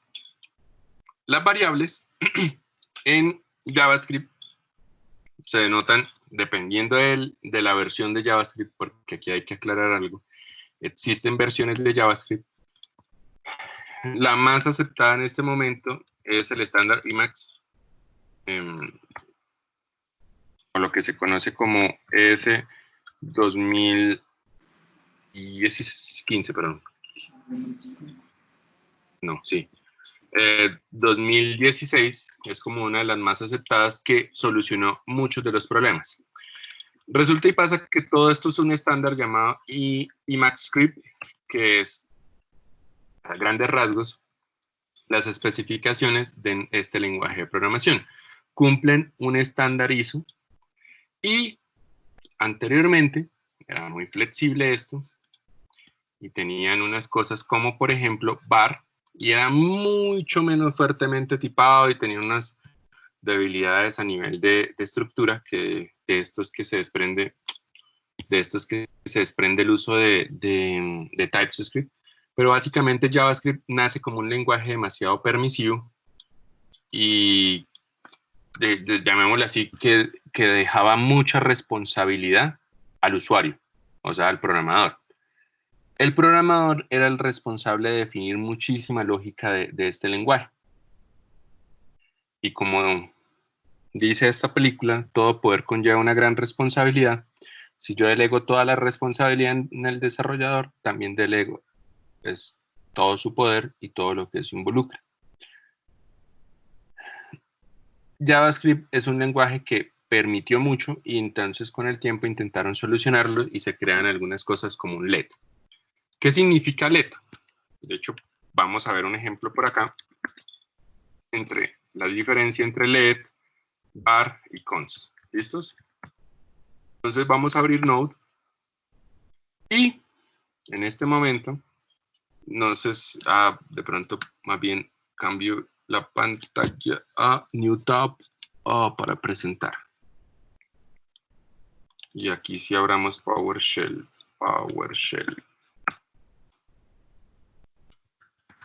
Listos. Entonces, si yo, por ejemplo, defino una variable a es igual a 1, a es igual a 1, Si yo defino otra vez A es igual a 1, a 2, por ejemplo, estoy diciendo que A es igual a 2. Aun cuando aquí ya la definí, acá también la puedo definir. Así de permisivo él permitía ese tipo de cosas. ¿Qué pasaba? Por ejemplo, que si yo tenía esta variable y por error le ponía otra vez el mismo valor, 2 horas intentando encontrar cuál era el problema. ¿Cuál era el problema? Es que la variable se llama igual. Ese es el problema. Entonces, ese tipo de cosas, por ejemplo, se solucionan con let. Si yo digo let A es igual a 1, me dice la variable A ya fue declarada. Pero si le digo let B igual a 2, me deja. Y si yo le digo ahora let B igual a 5, va a decir, lo siento, B ya fue declarada. Let es básicamente la forma en que yo defino una variable. El problema es que la palabra reservada var ya estaba usada y hacer var de cierta forma cambiar el comportamiento podría hacer que algunos programas dejaran de funcionar. Por eso es que se le creó el let. También se crea otra palabra reservada que es const, y entonces yo puedo definir const c igual a 1. Ya tengo mi c, entonces tengo a, b y c. ¿Qué pasa? Que ya c de ninguna forma puede cambiar su valor. Si yo tenía por acá let b igual a 5, yo en cualquier momento puedo hacer let b igual a 3 y ahora b vale 3. Pero yo ya no puedo cambiar el valor de c a 8, por ejemplo, porque él me va a decir 8 no se le puede asignar a c porque c es una variable. De hecho, el concepto de variable es raro. Aquí es una constante, o sea, no varía su valor. A grandes rasgos yo puedo usar cualquiera de los dos. O sea, puedo usar let o var, pero se recomienda en la actualidad usar let. ¿Listos? Entonces, yo puedo definir las variables de ese tipo. Primera cosa que hay que tener en cuenta. El tipo de dato se asocia exclusivamente a el contenido de la variable, más no a la variable. ¿Qué significa eso? Que si yo en este momento digo que b a qué es igual, es a 3. B es igual ahora a hola. Eso es válido. Entonces ahora b vale hola. Puedo cambiar el tipo de dato en cualquier momento. ¿Listos? Siguiente. ¿Cómo hago funciones? El uso de las funciones es muy sencilla. Se necesita una palabra reservada function, el nombre de la función, recibo los parámetros, abro corchetes y cierro corchetes. Si necesito retornar algún valor, lo retorno en cualquier momento. Si no necesito retornar valor, no lo retorno. ¿Qué quiere decir eso? Que acá ustedes nunca van a encontrar, bueno, nunca no se necesita encontrar el tipo de dato que va a retornar una función. ¿Listos? Entonces yo puedo crear por acá un function. ¿Cuál es la que es? Some number. Perdón, alguien se está intentando unir. Un segundo por acá.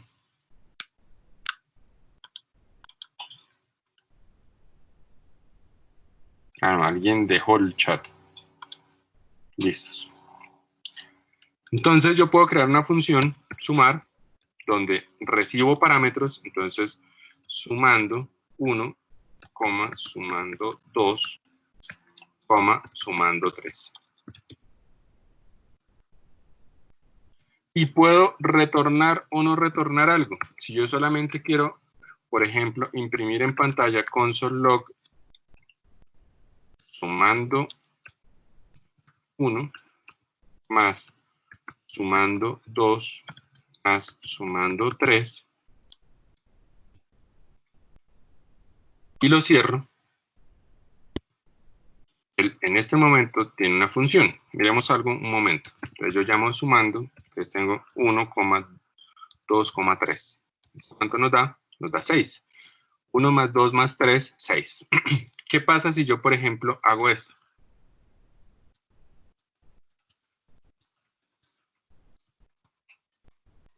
Si yo envío sumar 1, 2 y 3, él realmente lo que hace es que concatena. Entonces dice sumar es 1, 2 y 3. ¿Por qué? Porque él entiende que estos no son ya números, sino que son textos.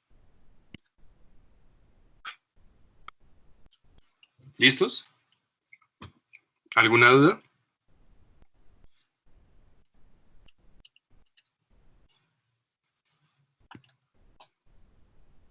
No, profe. Bueno. Control D. ¿Listos? Entonces. Bueno, algunas recomendaciones. En el nombre de la función debería tener el nombre debería ser utilizando un camel case. O sea, siempre se tiene en mayúscula cada una de las palabras, el inicio de cada una de las palabras.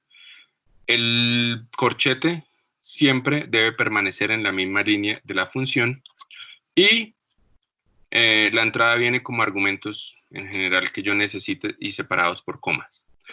Puedo imprimir el valor de la suma, lo puedo dejar como una variable o literalmente como sumándolo dentro del console log. ¿Listo? Este es el ejemplo del uso de la herramienta. Puedo sumar cualquier tipo de número en general. No me importa si es un número entero, si es un número decimal o si incluso es un número, no es un número, sino que es un carácter. ¿Listos? Bueno, los tipos de datos que existen acá. Perdón. En JavaScript, básicamente todos los números son o se almacenan con coma flotante, con una precisión de 64 bits. ¿Qué significa eso? Que existe un máximo que yo pueda tener de elementos que puedo almacenar. En general es grande, no es tan malo. O sea, yo puedo representar hasta 64 bits, o sea, significa que 64 unos y ceros diferentes, y pues lo que me alcance ese número a representar en decimal. ¿Listos? En este momento, yo voy a poner por acá un momento.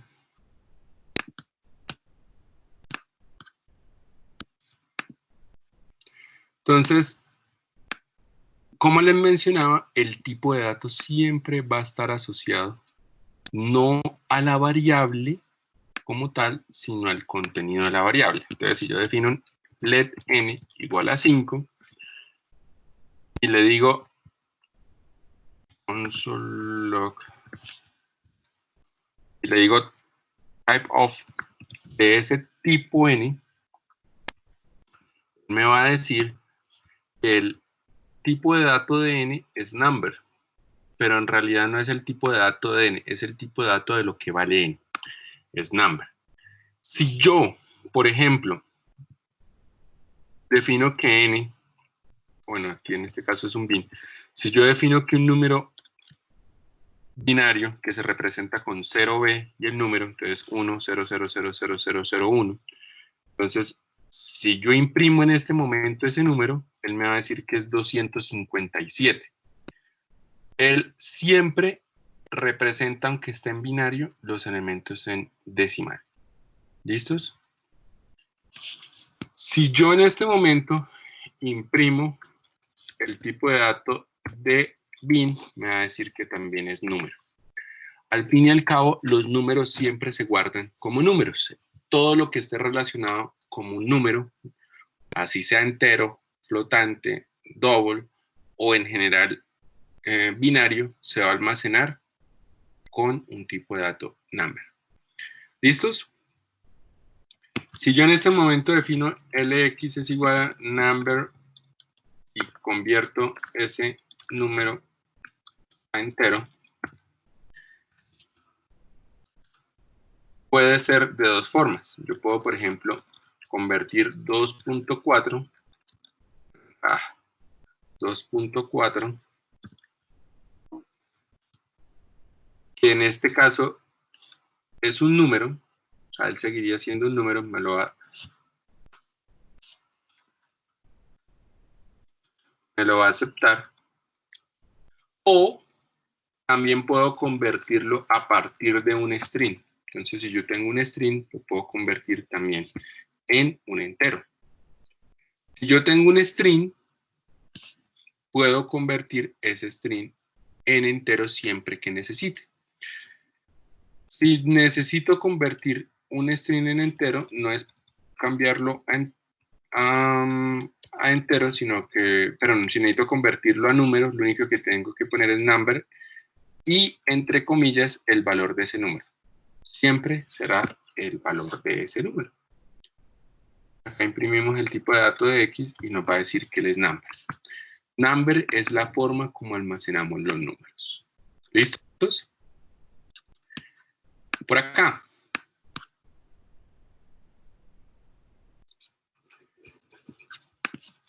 Aquí es cuando hace un tiempo yo les decía que nunca confiaría en Node para hacer un código de algo que necesite precisión. Si yo, por ejemplo, defino a A, que es igual a 3, y a B, que es igual a 4, y yo defino que, por ejemplo, en este caso voy a imprimir console log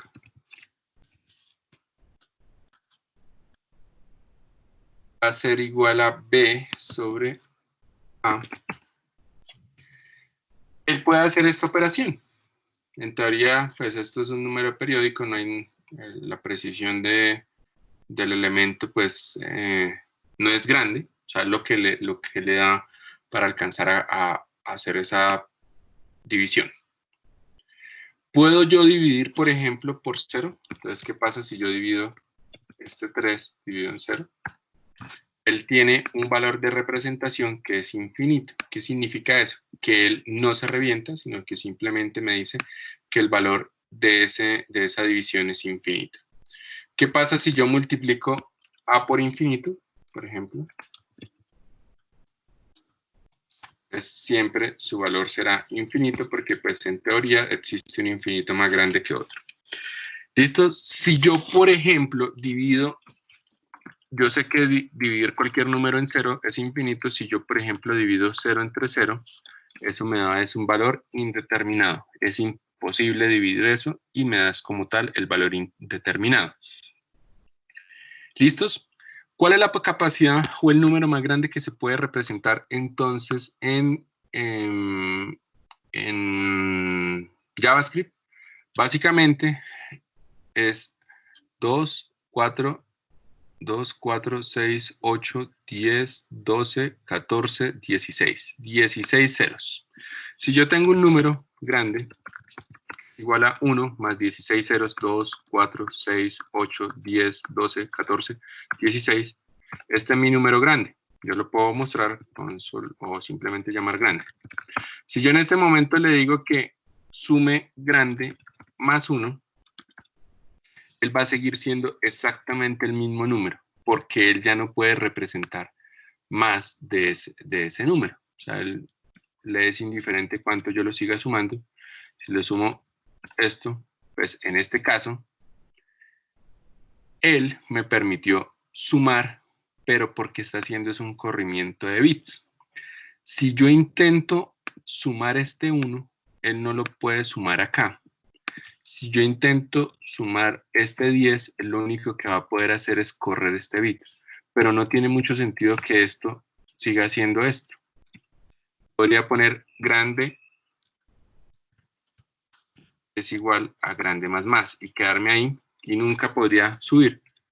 Siempre sería eso. ¿Sí ven? ¿Listos? Este ejercicio es bien interesante. Supongan que tengo un número que es 0.1.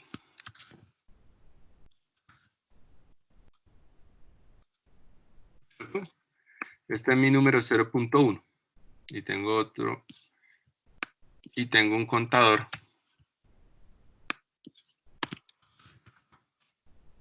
Que es igual a 0. Si ustedes, por ejemplo, utilizaran en este caso otro lenguaje, en teoría, si ustedes suman 0.101 más 0.01, ¿cuánto les daría?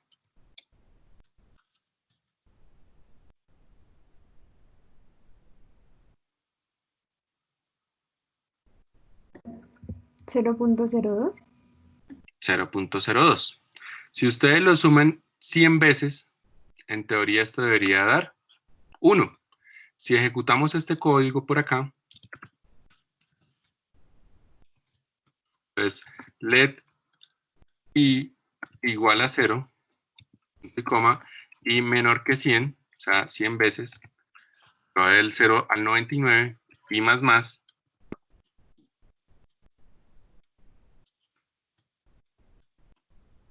y le digo suma, bueno, contador, perdón, es igual a contador más el número actual, y en este momento le digo imprimir contador,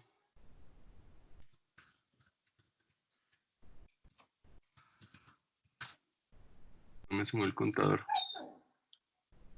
contador es 0, un segundo, contador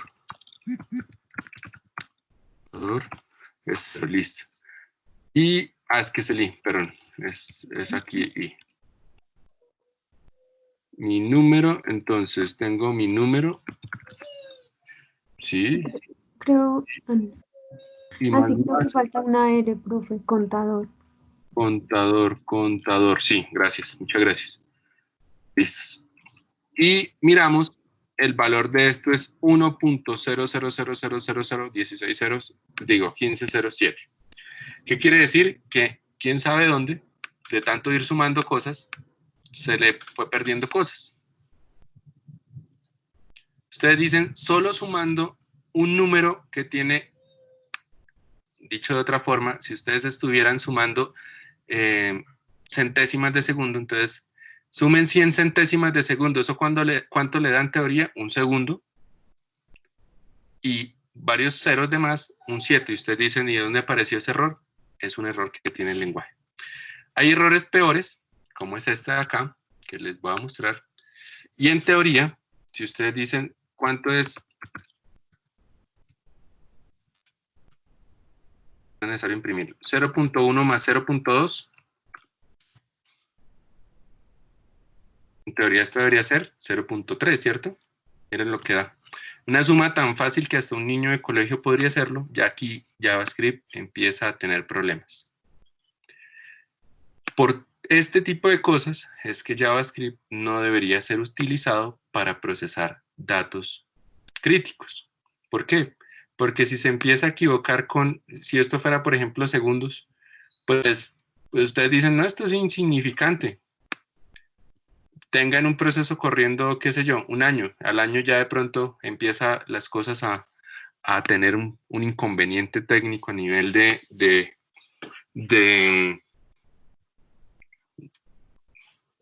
bueno, no tanto un año, yo creería. Si esto es, por ejemplo, milisegundos, cada milisegundo entregaría un error, o sea, yo creo que más o menos como en 2 años ya se encontraría un segundo de diferencia que pudiese afectar algo. Ustedes dicen, pero es que un segundo es insignificante. Pues realmente no es ideal que un lenguaje tenga ese tipo de problemas. ¿Es grave? Sí, es grave, pero tampoco es el fin del mundo. ¿Listos? Manejo de strings en JavaScript. Bueno, en JavaScript lo que se entiende como string, al fin y al cabo, ¿qué son? Son secuencias de elementos de tipo char. ¿Listos? Entonces, si yo tengo un carácter, entonces yo defino mi carácter igual a, con comillas simples, x, mi carácter x. ¿Qué significa ese x? Es un único carácter. Un string se considera string Entonces, mensaje, cuando yo tengo es una cadena de caracteres. ¿Qué significa una cadena de caracteres? Un string, pero en let. Entonces, si yo tengo una cadena de caracteres, esto es lo que se entiende como un string. Sin embargo, en JavaScript siempre se almacena como de tipo carácter. El tipo de dato, o sea, como tal la representación que se va a dar, siempre va a ser para denotar un único carácter. Sin embargo, se entiende que es una cadena de caracteres. ¿Qué significa eso? En la medida de lo posible, en JavaScript siempre se van a usar las comillas simples, que indican que solamente se tiene un carácter, aunque no sea así. Si ustedes, por ejemplo, dicen message.length,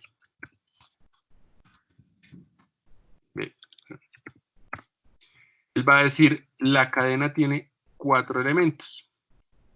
¿Qué quiere decir esto? Que aunque es un string, también lo va a tratar como un arreglo de caracteres. ¿Listos?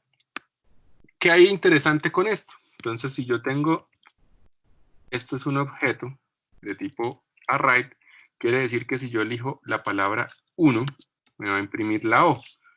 El carácter 1 me va a imprimir la O, el carácter 0 me va a imprimir la H. Entonces, yo podría hacer algo como esto, por ejemplo.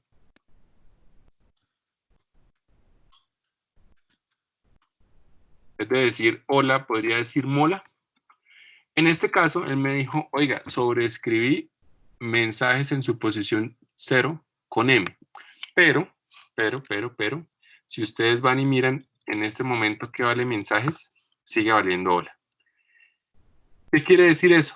Que aunque se comporta como un vector o como un array o como lo queramos llamar, no es propiamente un array. ¿Listos? Si yo intento acceder a una posición de memoria que no existe, por ejemplo 10, él me va a decir es indefinido. Nunca me va a decir que es un null pointer exception, sino que lo va a considerar como un indefinido. ¿Listos? ¿Alguna duda respecto a eso?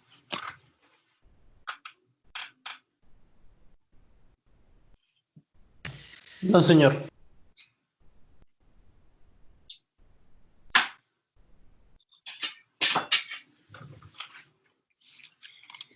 Bueno, entonces, continuemos.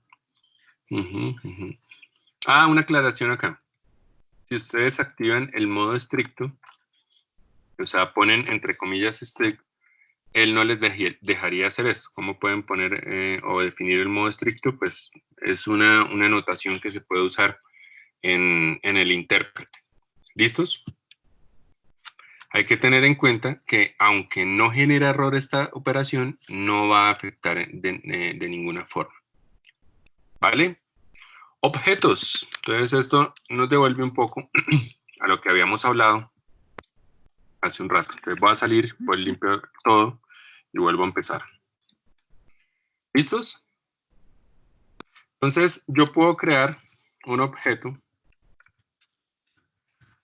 Ese objeto básicamente es igual a, como yo denoto los objetos en JavaScript. Llave, valor.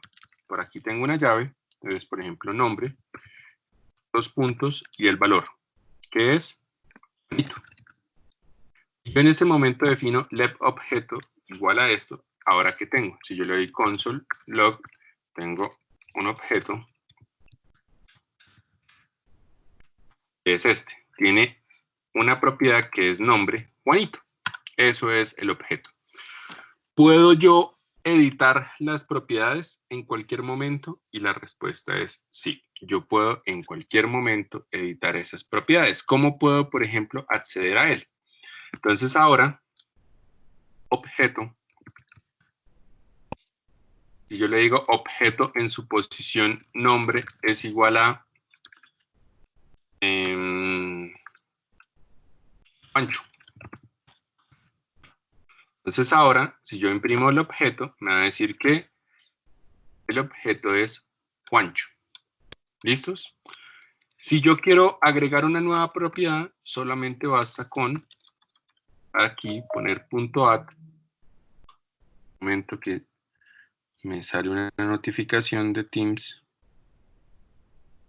No, pero nadie se quiere conectar.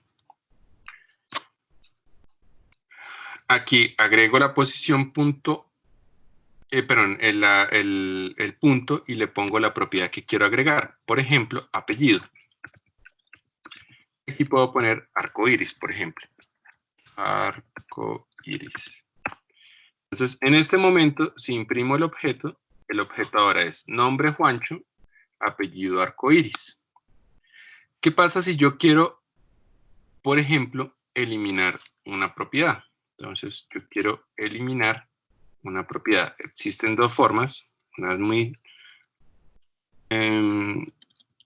llamémoslo, intuitiva, pero no se recomienda. Y es, pues haga esto equivalente a undefined. Si ustedes hacen esto, ahora lo que están haciendo es eliminar esa propiedad. Pero no la elimina del todo, porque lo que le está diciendo es nombre es igual a indefinido. ¿Cómo la pueden eliminar del todo? Ustedes pueden utilizar delete y poner objeto.nombre. En ese momento, él realmente va a eliminar esa propiedad. Y ahí sí va a existir, va a dejar de existir como tal. Voy a volver a poner la propiedad Juancho. Y ya con eso tenemos otra vez nuestro objeto. ¿Listos? ¿Qué pasa si yo intento acceder a una propiedad que no existe? Siempre me va a decir que es undefined. Por ejemplo, yo digo imprimir objeto.cédula. Entonces me va a decir, eso no existe, lo siento, no puedo llamarlo de ninguna forma. Pero no impide que el programa siga corriendo. ¿Vale? ¿Alguna duda?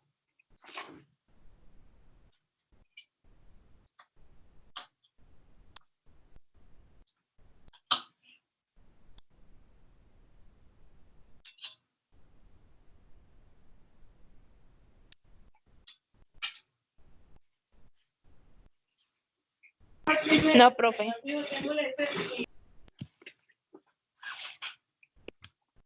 No entendí.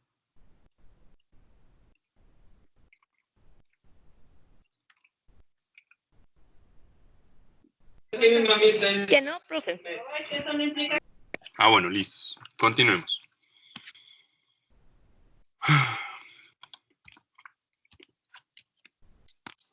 Bueno, como les mencioné desde hace un rato, las variables no tienen tipo de dato en JavaScript.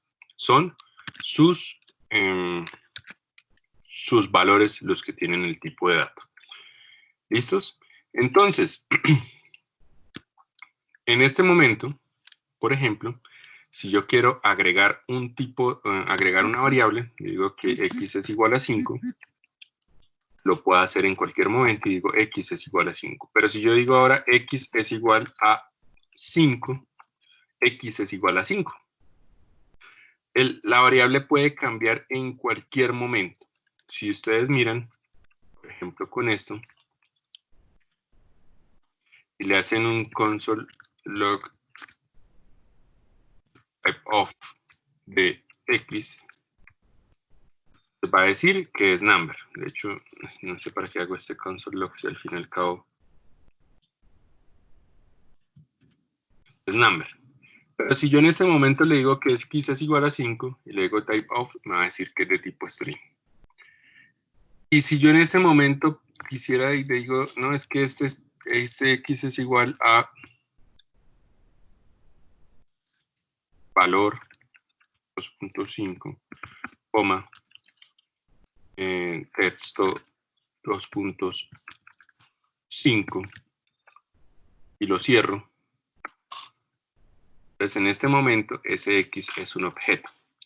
Pueden tomar el valor que quieran y no va a haber ningún inconveniente. Eso en sus orígenes fue muy, muy bueno, muy, muy práctico y muy útil. Sin embargo, pues en la actualidad, de hecho, gran parte del problema de JavaScript ha sido ese. Como yo puedo cambiar en cualquier momento el tipo de dato, a veces se nos puede presentar un null pointer exception o lo que sea con este tipo de casos. ¿Por qué? Porque si yo, por ejemplo, definí una variable y en algún momento le cambio el valor porque yo pensé que esa era la variable que quería cambiar, él me lo va a dejar hacer. Y yo por allá abajo esperaba era que la X fuera un número y él me dice, pero es que eso es un objeto, yo no le puedo sumar un objeto más otro objeto. Y pum, no hace lo que él quiere. Bueno, no hace lo que yo quiero. En parte, ese es uno de los grandes inconvenientes que tenemos con JavaScript. ¿Listos? Bueno, yo creo que voy a dejar por acá y nos vemos mañana para seguir con todo el tema de TypeScript porque pues, es un poquito largo también. La idea de este espacio que les queda, de esta hora que les queda, es que por favor se dediquen a terminar de llenar la información que les pedí, que es como las historias, y terminar este ejercicio que tenían de la hoja de vida y que la suban todos, ¿vale? Gracias, sí, señor. Bueno. Gracias. Listo, profe. Y nos vemos mañana. Bueno, no nos vemos mañana, sino que pueden trabajar. Si tienen alguna duda, me avisan. Y porfa, compartan o suban puede ser el enlace de Trello o lo que sea para poder ver las tareas y la actividad de la hoja de vida, ¿vale? Listo, profe.